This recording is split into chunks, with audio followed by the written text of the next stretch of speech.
Think the raging intensity in heavy metal is all part of the show? Think again. Onstage brawls and headbutting egos push these bands to the brink. These are all the tiffs behind the riffs. The Metallica and Dave Mustaine feud extends all the way back to the early days, when Mustaine, who later founded Megadeth, played guitar for the legendary San Francisco Meddlers. Tensions flared early on at a band practice when Mustaine's dog jumped up on bassist Ron McGovney's car. So I took the pit bull up to rehearsal when I was in Metallica, and it stuck its little teeny feet up on the car of the bass player. James kicked the dog, so I punched him in the face. And Mustaine was fired from the band on the spot. Though he did return, only to be handed a one-way bus ticket and fired again for good in April 1983. For years afterward, Mustaine and Metallica didn't miss a beat when it came to trading barbs in the press. In an interview with Revolver in 2022, though, Mustaine spoke about Metallica and Hetfield in particular, discussing how the feud was never personal. He admitted to liking the band members as people and enjoyed his time playing with them. You know, I like James. You know, Lars, I can take or leave. In a perfect world, Slipknot and Mushroomhead would be teaming up for masked metal mayhem. After all, they are two of the most famous mask-wearing groups in the genre, after Gwar, of course. Unfortunately, the similarities are where the drama started in the first place. In a 2018 interview with the ADHD podcast, Mushroomhead's former vocalist Jeffrey Hattricks claimed Roadrunner Records wanted to sign his band, but they turned down the offer as they were making more on their own. He hinted that Slipknot was Roadrunner's attempt at creating its own version of Mushroomhead. Speaking to Rock Sound magazine in 2002, Slipknot frontman Corey Taylor accused Mushroomhead of deliberately encouraging their hometown fans in Cleveland to throw objects at Slipknot on stage in the years prior. Taylor also promised violence against Mushroomhead when he went back to Cleveland. Hattricks copped to having been involved in the incident by helping to set up negative signs towards Slipknot, though claimed he was unaware of the extent to which it would escalate. The feud seems to have cooled down in recent years. Anyone foolish enough to put a mask on for all these years, I feel your pain, brother. Here's a free tip for all upcoming and young musicians. Be careful of what you say in an interview, especially about other bands, because it can lead to serious blowback later on. That's exactly what occurred between Avenged Sevenfold, or A7X, and the Dillinger Escape Plan in 2006. As reported by MTV, A7X vocalist M. Shadows kicked the hornet's nest by criticizing Dillinger Escape Plan's music in an interview, suggesting it was all noise and not real music. Expectedly, a swift response followed shortly afterward. Taking to their official MySpace page, Dillinger Escape Plan posted a sharp retort to Shadow's comments, writing, "What about bands that make shitty noise and try to pass it off as Guns N' Roses?" Additionally, Dillinger Escape Plan mocked A7X's stage names, adding, "This guy and his merry band of musical clowns get more hilarious by the minute." The Dillinger Escape Plan disbanded in 2017, but the two bands never appeared to publicly resolve their feud. In January 2016, Pantera vocalist Phil Anselmo found himself in the headlines for all the wrong reasons. During a Dime Bash concert, the singer made a Nazi salute and uttered "white power" at the audience. The footage made its way around the internet before Anselmo eventually released a video apologizing for his actions. I am 1000% apologetic to anyone that took offense to what I said. One of the people in the heavy metal community who chimed in about the issue was Machine Head frontman Robb Flynn. Flynn posted an 11-minute vlog on Machine Head's YouTube channel where he discussed Anselmo and the wider topic of racism. He disputed Anselmo's initial defense about it being an inside joke and talked about how the singer had used racial slurs in conversation with him. Furthermore, Flynn criticized the metal community for not taking a stronger stance and being more vocal about Anselmo's actions, believing if it were any other genre of music, there would be more significant backlash and attention. During an appearance on Trunk Nation with Eddie Trunk, Anselmo claimed Flynn had other motives for his video and accused him of virtue signaling. And I'd like to turn around and say, hey, what have you done to better your community, Robert? There are many warnings about mixing family and business.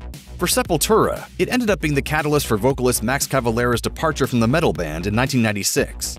As revealed in Metal Hammer, animosity had been brewing in the band for over a year.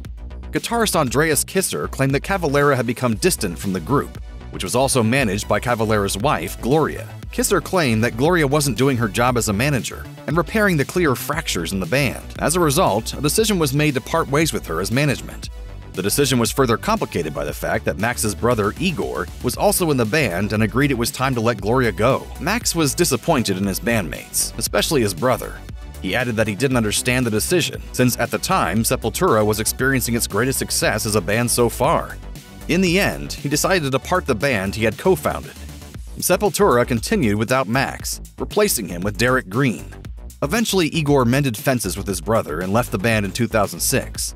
While Max has said he wouldn't be opposed to a reunion and mentioned how he missed the friendships formed, Kisser expressed no remorse over how events transpired, saying, "Do I miss being in a band with Max? No, not at all. I don't know him today. I don't know the person he is." In heavy metal, Ronnie James Dio is remembered as one of the most influential vocalists of all time. In 2022, a documentary titled Dio, Dreamers Never Die was released, chronicling Dio's life and featuring commentary from his former band members. One notable absentee was guitarist Vivian Campbell, who played for Dio in the early days before joining Def Leppard. Appearing on the Let There Be Talk podcast, Campbell claimed Dio had walked back on a promise to increase Campbell's pay after their third album, and he was fired after raising the issue. And it was less a matter of the money. I mean, yeah, it would have been nice to get paid for that, but it's more principle. I'm big on principle. Dio's widow, Wendy, explained to Q104.3 that Campbell wasn't interviewed for the documentary because of the animosity he still had towards her late husband, saying, "Vivian is not in the movie because he's the only person I know in the world who says bad things about Ronnie, and even after he passed away, so that's why." In 2009, Godsmack joined Motley Crue on the Crue Fest 2 tour, and reports soon surfaced that there were issues between the bands. Specifically, Godsmack frontman Sully Erna and Motley Crue bassist Nikki Sixx. Matters weren't helped when Erna admitted Godsmack's 2010 single, Crying Like a Bitch, was partially inspired by what had transpired on that tour. If there's going to be some people that are going to treat other people a certain way, then I'm going to go out there every night and crush you on stage. Sixx didn't let time heal old wounds, tweeting in 2014 that Godsmack allegedly begged to come on his show 6 Cents to plug their new album, adding, "Good luck touring phone booths. Who's crying like a bitch now?" In 2015, Erna clapped back at Sixx on the Jasta show. He claimed he had no issues with the other members of Motley Crue, but he found Sixx's ego to be out of control, saying, "I'll say it straight out. I never met a bigger dick in my life than Nikki Sixx." Appearing on That Jamieson Show, Godsmack drummer Shannon Larkin said the issue boiled down to big egos. Finch and Disturbed don't share many musical similarities. Finch ventures more into the post-hardcore emo territory, while Disturbed is an amalgamation of hard rock and heavy metal. Even so, it is easy to see how they could complement each other on a festival bill, as there might be some overlap in the fan bases. Unfortunately, Finch didn't seem to be in agreement here. Per an MTV report, the issue between the bands began in 2002, when Finch guitarist Randy Strohmeyer spoke to Mean Street magazine about Disturbed and their frontman David Draymond. Strohmeyer criticized their music and threatened to kill Draymond. It all came to a head on stage, as Finch prepared to play their set at the 2004 Rolling Rock Town Fair.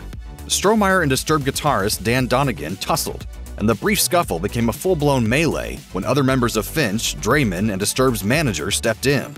Fortunately, security stopped the chaos and Finch's set continued. When Marilyn Manson appeared on the music scene, 9 Inch Nails maestro Trent Reznor took the musician and his band under his wing. Reznor had a hand in producing Marilyn Manson's EP, as well as his first 2 albums. Manson explained to Alternative Nation that drugs were the root cause of the initial fallout between Reznor and himself, as he claimed to have stopped doing them while Reznor continued. He also purported that Reznor smashed a drive that he believed contained the masters for Antichrist Superstar, and the two didn't speak afterward. In 2021, parts of Manson's autobiography, The Long Hard Road Out of Hell, resurfaced online, suggesting he and Reznor had assaulted a woman. Through Pitchfork, Reznor released a statement saying, "I have been vocal over the years about my dislike of Manson as a person and cut ties with him nearly 25 years ago. As I said at the time, the passage from Manson's memoir is a complete fabrication. I was infuriated and offended back when it came out and remain so today." In 2002, Joey Jordison made a splash with a band that wasn't named Slipknot. Murder Dolls announced their arrival on the music scene with a mix of heavy metal, punk rock, and horror-influenced lyrics. Despite the band's success, including a cameo appearance on Dawson's Creek, a rabid fan base who would also shave their eyebrows like the band members, and concerts with Alice Cooper and Rob Zombie, the group went on hiatus in 2004 and returned in 2010. The only 2 constants in the band's lineup during both iterations were Jordison and vocalist Wednesday 13. Jordison's passing in 2021 all but ended the possibility of another reunion. However, in 2022, former members AC Slade and Eric Griffin launched an official Murder Dolls website. and announced an event in remembrance of the 20-year anniversary of the album Beyond the Valley of the Murder Dolls. Wednesday wasn't pleased, taking to his Instagram account to state that the band had been started by him and Jordison, who created everything Murder Dolls related. He added that anything else wasn't official or legitimate. Slade responded on Instagram, explaining how the business of the band had been abandoned years earlier, and he had obtained the official licensing rights and assets for Beyond the Valley of the Murder Dolls from Warner Brothers. Slade invited all the former members to join the celebration and make use of the platform. Via Instagram, Wednesday declined Slade's offer, accusing him of stealing the trademark, since neither he nor Jordison were aware it had lapsed. I'm just in a position where it's like if I reply to anything else, we're going to be spending all of our days talking about who's right and who's wrong.